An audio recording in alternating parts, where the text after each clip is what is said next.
Welcome. If you've ever blocked someone on Roblox and want to see who's on your blocked list using your mobile device, you're in the right place. Today, I'll walk you through the updated steps to view blocked users on Roblox Mobile, so you can easily manage your privacy and connections. First, unlock your phone and open the Roblox app. Make sure you're logged into your account. Once you're on the main screen, look to the bottom right corner and tap the three dots icon, labeled More.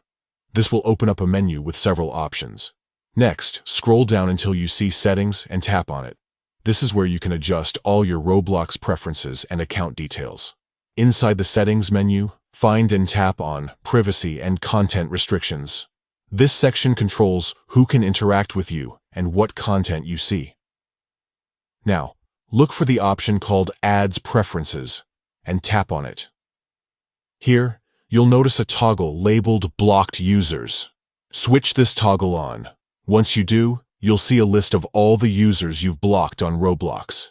This list lets you review everyone you've restricted from contacting or interacting with you on the platform. If you ever change your mind about someone, you can unblock them directly from this list by tapping on their name and selecting Unblock. The change takes effect immediately, giving you flexibility in managing your Roblox experience. That's all there is to it. Just a few quick taps, and you can view and manage your blocked users list anytime you need. Keeping track of your blocked users helps you stay in control of your privacy and enjoy a safer, more positive time on Roblox. Thanks for watching. If you found this guide helpful, don't forget to share it with your friends and check out more tips to get the most out of your Roblox adventures.